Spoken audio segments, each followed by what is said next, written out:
No decision yet. Kingston's mayor responds to concerns that vendors are being evicted from a corporate-era market. Good evening and welcome to Primetime News on air and online at onespotmedia.com. I'm Vashon Brown. Also this evening, regulate them. Why a health official is calling for a special focus on people who sell food on the streets. And it's under control. Clarendon police say crime-fighting strategies bearing fruit. There's also the business review, sports and weather in this newscast, so stay tuned. The news in detail right after this break.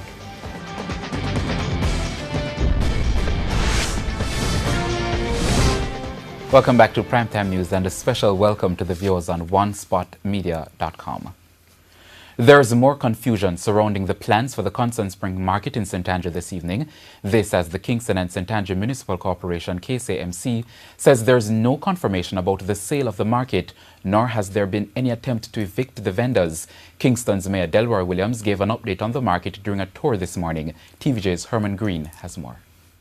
Just last week, vendors operating at the Constant Spring Market in St. Andrew secured an injunction barring the government from evicting them from the property. The vendors said they heard talk that the market will be demolished to facilitate the expansion of Constant Spring Road. But following a tour on Sunday morning, KSAMC Chairman Delroy Williams suggested that the issues at the Constant Spring Market are premature as no decision has been made. We have not authorized anyone to demolish the market. I'm certain that the CEO, I've seen that letter myself, has written to some agencies to say to them that they must not demolish the Constant Spring Market until they have received authorization from the Kingston and St. Andrew Municipal Corporation. So there is no authorization to demolish. Attorney at law representing the vendors, Bert Samuels, has argued that they were not given sufficient notice to evacuate the property. But the mayor says no eviction notice has been issued. As a matter of fact, he says while the KSAMC supports the road widening project, acquisition of the market lands for the road has not been confirmed. We have been approached by government for the sale of the Constant Spring Market to accommodate the widening and the road expansion taking place there. He also says the KSAMC has been meeting with the vendors, providing them with updates. He says another meeting is scheduled for this week with the attorney representing the vendors to discuss options, including possible relocation options that can be explored. Turning to another market, the Papine Market that was gutted by fire at the end of May. Mr. Williams says the cleanup process there has been completed. The repair work has now reached the procurement process. As you know, we can't run ahead of the procurement process. So as soon as the procurement process is completed, then the repairs for the Papine Market will begin. And I anticipate that will be in no more than 2 weeks for that process to be completed. The Redemption Market in downtown Kingston was also damaged by fire last year. The repair work is continuing, with some 60 stalls already fixed. Another 20 are still being repaired, and renovation work for the interior is still being done. We intend to get this area up before the summer, over the next 3 weeks. We will be doing some additions to the Redemption Arcade. We are going to put in an area for landscaping, so that's to soften the area a little, the arcade a little. We are also putting in a small recreational space. On Saturday, TVJ News highlighted the electricity issues at the Coronation Market in downtown Kingston. The mayor says he will be meeting with those vendors on Monday. Herman Green, TVJ News. Chairman of the Southern Regional Health Authority, Wayne Chen, is renewing his call for people who sell food on the streets to be regulated. Addressing a recent public health expo in Mandeville, Manchester, he noted that street food is a serious public health concern as it could be making some Jamaicans sick. Don't go to food establishments where you do not trust the storage of the food. Mr. Chen says he's not opposed to people selling food at street corners, but insists some basic health standards should be maintained. When you go to any big city in the world, modern and the most advanced societies, whether you go to New York, you go to Shanghai, you go to Tokyo, you go to the European cities, you have public food vending. But there's going to be a prominent license displayed to say that the person and the vending license, 3 different people run the one license. The license has a photograph and a name and a certificate to say the person has passed 1 year as a food handler's permit. But 2, all the other safety standards are maintained. Opposition Senator Lambert Brown is taking on the former Contractor General this evening for what he describes as the failure of his office to submit 2 annual reports to the House of Parliament. Speaking in the Senate on Friday, Mr. Brown argued that the last annual report submitted to Parliament by Dirk Harrison's office was in 2015. Mr. Brown said the Parliament should be given an explanation. I'm concerned that we are being shortchanged as a Parliament when a Commission of Parliament has failed to provide us with the 2016 report. I'm talking the Office of Contractor General, and the failure in the middle of 2018 to provide us with the 2017 annual report. This is not like the Contractor General, and I'm wondering what is happening. Why the silence? Why the inefficiency has crept in? So far as I understand, as I've been able to glean, is that the 2016 report should be tabled within the next few weeks, and the 2017 is being drafted. The concern expressed is, however, shared, Senator Brown. So I was heartened to hear that these are reports which are forthcoming. Now, the Office of the Contractor General and 2 other agencies were merged earlier this year to form the Integrity Commission. Former Contractor General Dirk Harrison was assigned to act as director of the new Corruption Prosecution Division. With the hurricane season in full swing, residents living in Orange Tree, St. Thomas want to relocate. But Member of Parliament for Western St. Thomas, James Robertson, says he's working on it. TVJ's Shamela Mitchell has that story. Over 20 residents living in Orange Tree, St. Thomas use this river to get in and out of their community every day. We have to make 4 trips across the kids then. To cross to go to school, come back, we have to cross in the water. And with the hurricane season now on, the residents are worried. Rohan Simpson argues the river also needs to be cleaned. As long as the river don't clean, we are going to flood out. Have you ever flooded before? Yeah, I've flooded before. In the last May gone, in the last May month gone, we see us trouble John. Cherry says they would like to relocate, but there's a problem. We have no help, we have no bridge, we have nowhere else to live, we have no land out from the front, so we have to stay over here. And we don't have any land. Come across and make our home. So if the government could have come in and help we make we get piece of land, and the road would have land for it. Councillor for the Landui Division, Edwin Marr, says it's a problem the residents have to be dealing with for years. However, I will be, in a couple of days, meet with some of the residents to look at some of the ways in which they believe I can be of help to them, and from there I will speak with the relevant persons at the parish council. Meanwhile, Member of Parliament for Western St. Thomas, James Robertson, says the Orange Tree community is one of 8 that he has serious concerns with whenever it rains heavily. The residents who are looking for assistance in terms of relocating, as Member of Parliament, I am more than willing and have already started quietly to find suitable land that would be acceptable to them and all. So in terms of relocating, the answer would be yes. I have had discussions with agencies that would be involved, but the fact is that you cannot make pronouncements in politics or in representation before you have your feet well grounded. Shamela Mitchell, TVJ News. And still on preparations for the hurricane season, local government Minister Desmond McKenzie is urging Jamaicans to start cleaning up their surroundings. At the latest meeting of the St. Catherine Municipal Corporation, he told councillors to identify problem communities and pay special attention to persons who use garbage to block drains and gullies. And if I ask this council, this corporation, how much action has been taken against persons who continue to store sand, block, cement, gravel on our roadways? What are the steps that we are taking against persons who block our drains, who bill over our culverts.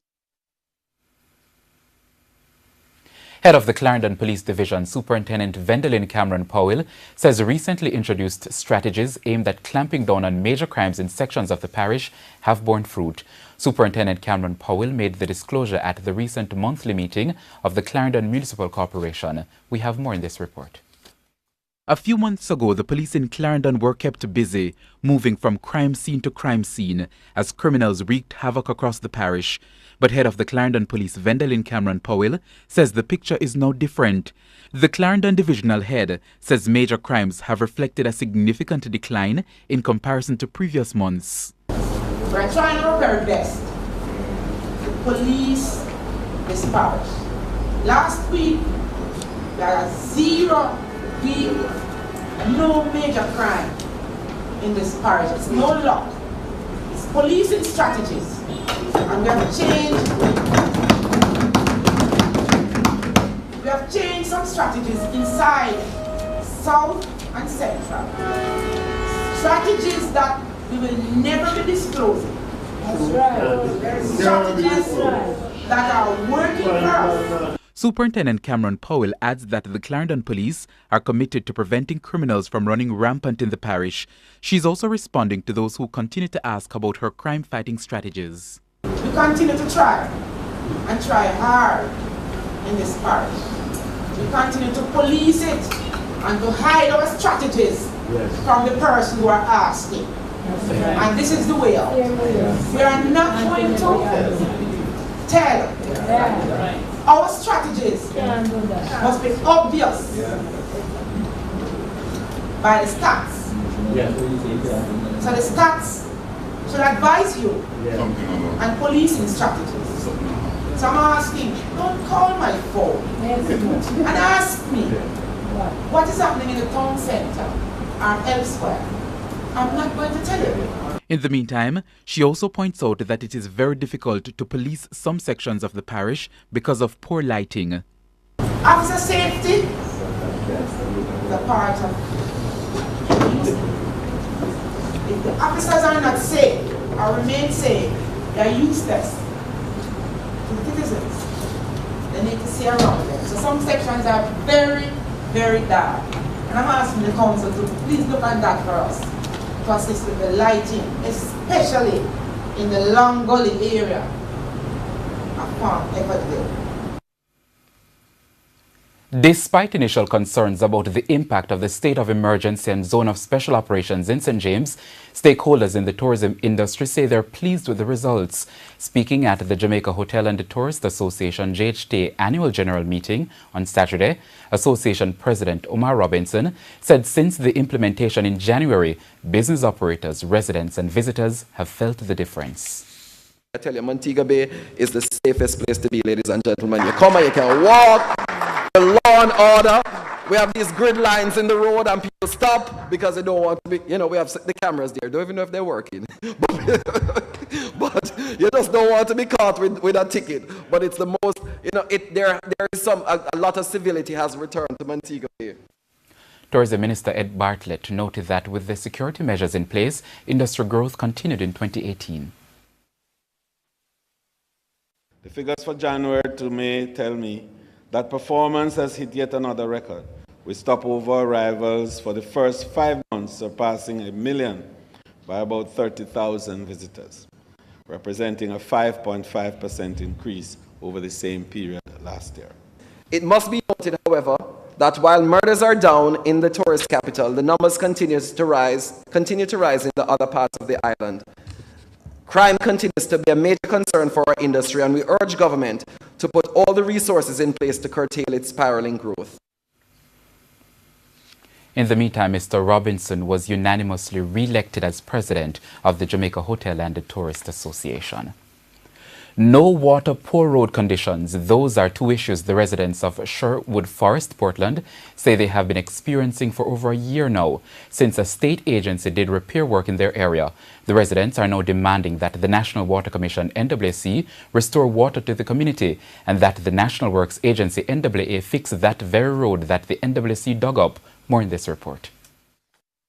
Residents of Sherwood Forest in Portland say it's been more than a year since the National Water Commission, NWC, dug up this road in their community and left without repairing it. They say they have had meetings with the NWA, but were informed that repairs may not be done for several months. The road is pretty narrow, and in certain intersections you have to go around corner and uphill. When you reach a certain corner, you see a truck coming, because we have a lot of trucks that carry malt from up here because we have a big malt pit.